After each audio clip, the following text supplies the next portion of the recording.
Bonsoir. Bonsoir, madame. Alors, il y a prorogation, le vrai nom, on va dire. Et qu'est-ce qui est à l'origine de cette mesure? Alors, vous l'avez tantôt, je vous remercie d'abord, madame, et je salue tous les téléspectateurs qui nous regardent ce soir. Vous l'avez tantôt expliqué, les mesures qui ont été prises depuis lors l'ont été dans le cadre de la protection des populations, mais vous n'êtes pas sans savoir, et tout le monde l'a constaté au Sénégal, que le virus continue encore son chemin.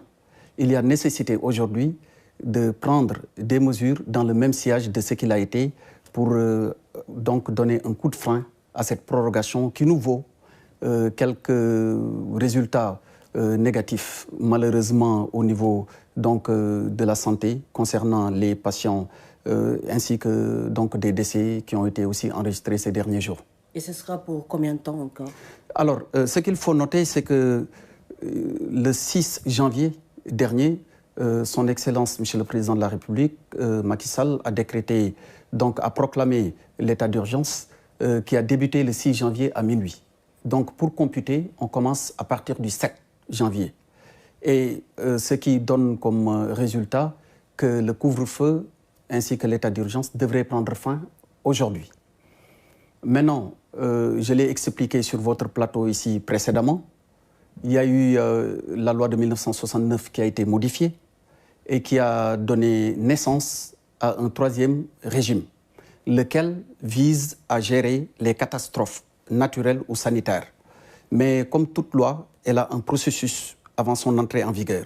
Une fois qu'elle est votée, elle est envoyée chez M. le Président de la République pour qu'il prenne ce qu'on appelle l'acte de promulgation. Cet acte doit être pris donc demain. Et en attendant, et pour respecter l'état de droit, parce qu'au Sénégal, nous sommes quand même, il faut le rappeler, un État qui est soumis au droit, de sorte que tous les actes qui sont pris par le gouvernement le sont sur une base juridique très claire.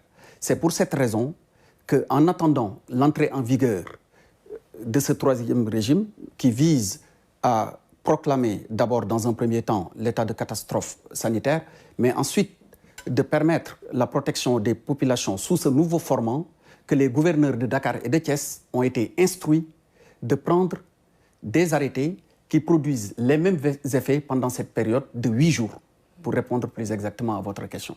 Donc les gouverneurs et les préfets vont assurer cette transition? Tout à fait.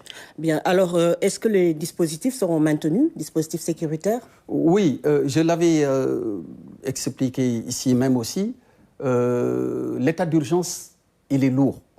Et c'est pour éviter d'ailleurs d'avoir à retourner devant l'Assemblée nationale où nous pouvions demander cette prorogation qu'il a été donné instruction au gouverneur de Dakar et de Thiès de prendre donc ces arrêtés-là. Ce qu'il faut comprendre à ce niveau, c'est que c'est des allègements au niveau du fonctionnement par rapport à la mobilisation des forces de défense et de sécurité, mais cela n'enlève en rien à l'efficacité qui est poursuivie par rapport aux mesures qui seront prises et lesquelles sont de nature à faire en sorte que le virus ne connaisse pas en réalité de propagation. Donc interdiction de circuler de 21h à 5h du matin avec comme objectif de faire arrêter la circulation du virus pendant la période correspondante qui est de 21h à 5h du matin sur l'étendue des deux régions. Est-ce qu'il y a aussi ce décret relatif aux attributions des gouverneurs, disons par exemple dans la région de Kaolack, une région où le nombre de cas commence à inquiéter? Est-ce que ce gouverneur, celui de Kaolack, peut prendre des mesures spécifiques? Alors, dans l'absolu, les gouverneurs ont cette compétence parce qu'ils tirent ces attributions d'un décret de 1972 qui est relatif à leurs attributions. Ils ont des pouvoirs de police administrative qui leur permettent de prendre des mesures qui restreignent les libertés d'aller et de venir, en cela compris la liberté de circulation. Cela est tout à fait exact. Mais pour l'instant, et comme on est dans le cadre d'une coordination à un échelon national, il est important qu'à chaque fois que de telles mesures soient prises, qu'elles le soient dans le cadre de la coordination. Et c'est dans ce cadre-là, justement, que pour l'instant, l'avis qui a été donné par le Comité national de gestion des épidémies l'a été sur la base du constat du taux de contamination qui affecte plus sévèrement les régions de Dakar et de Thiès. Naturellement, si les mesures doivent être évoluées dans le sens de toucher d'autres régions, sans nul doute, le moment opportun, de telles décisions seront prises. Mais pour l'instant, ce qu'il faut noter, c'est que cela ne concerne que les régions de Dakar et de Thiès. Est-ce qu'on peut s'attendre à ce que ces décrets-là tombent avant minuit pour les gouverneurs, pour leur permettre de prendre des mesures? Oui, les arrêtés ont déjà été pris. Les arrêtés ont déjà été pris. Maintenant, comme je l'ai indiqué tout à l'heure, on est encore jusqu'à minuit aujourd'hui dans le cadre d'un état d'urgence. Et je l'ai rappelé tantôt, les computations de délai, ça y est là, il y a eu beaucoup d'interrogations, comme il n'a pas manqué aussi de faire, voilà, d'avoir quelques commentaires sur le sujet, parce que d'aucuns ont estimé, dans le cadre des computations de délai, que c'était à partir du 5 à minuit. Mais en réalité, si on retourne au décret signé par M. le Président de la République, il est bien indiqué que l'état d'urgence est proclamé à partir du 6 janvier à minuit. Donc, entrée en vigueur le 7. Parce qu'il y a aussi beaucoup de personnes qui sont encore dans les rues de Dakar, croyant que le couvre-feu a pris fin hier. Alors, est-ce qu'il y a des mesures pour ces personnes? Il y aura peut-être une dérogation, je ne sais pas. Non, en réalité, j'ai suivi avec grand intérêt des reportages qui sont passés même sur la RTS et qui relevaient assez souvent qu'il y avait quelques retardataires sur les routes pour lesquels les forces de défense et de sécurité avaient beaucoup de compréhension, parfois, surtout lorsque cela résultait de certaines urgences, notamment quand il s'agissait de personnes qui pouvaient être souffrantes ou parce qu'il y avait, pour une raison ou pour une autre, elles n'étaient pas encore rentrées avant l'heure indiquée pour le démarrage du couvre-feu. Mais en tout état de cause, ce qu'il faut peut-être rappeler, c'est qu'en lisant le décret, et comme on l'a toujours indiqué, c'était de 12 jours. Et ce qui fait foi, c'est le décret. Et le décret dit entrer en vigueur à partir le 6 janvier à partir de minuit.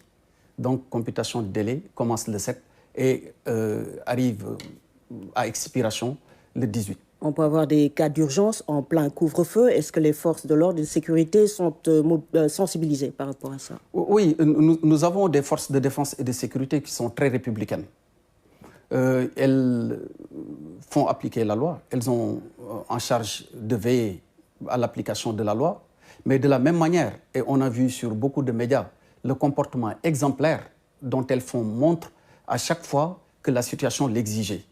Cela n'enlève en rien à leur capacité de fermeté et de faire respecter les textes quand il le faut, les lois et règlements. Mais en tout état de cause, c'est des forces de défense qui sont républicaines, de sécurité et de défense qui sont républicaines. Et sous cet angle-là, il faut dire que leur compréhension n'a jamais fait défaut à chaque fois que de besoin. Maintenant, cela n'a rien à voir avec faire appliquer les textes. C'est deux choses qui sont différentes. Il faut que ça soit clair sur ce sujet-là aussi. Et que prévoit la loi en cas de violation? Alors, d'abord pour les mesures, que ce soit les mesures administratives comme pour les... je rappelle que nous sommes encore dans le cadre de l'état d'urgence jusqu'à minuit. Et dans ce cadre, la loi prévoit une peine de 2 mois à 2 ans. Mais je ne le rappellerai jamais assez. Nous sommes dans une situation particulière dont l'objectif premier du gouvernement n'est pas de réprimer, mais c'est de protéger. La répression n'est pas l'objectif qui est visé d'ailleurs par le nouveau régime qui a été adjoint à ce précédemment existant dans sa version initiale de la loi de 1969. Mais en tout état de cause, il faut d'abord protéger, sensibiliser et maintenant, en cas d'infraction, naturellement, les textes ont vocation à s'appliquer en pareille occurrence. Merci beaucoup, Monsieur le ministre de l'Intérieur, Monsieur Antoine Félix Diome, qui était venu nous parler de cette nouvelle mesure, le couvre-feu, décrété le 6 janvier et qui prend fin ce soir et prolongé. Donc, Dakar et Thiès restent sous couvre-feu.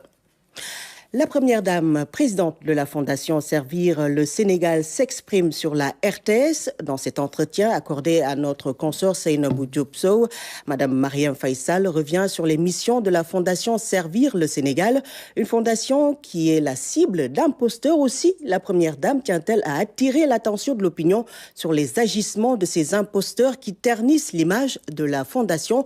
Vous pourrez suivre cet entretien en Wolof juste après ce journal. Lumière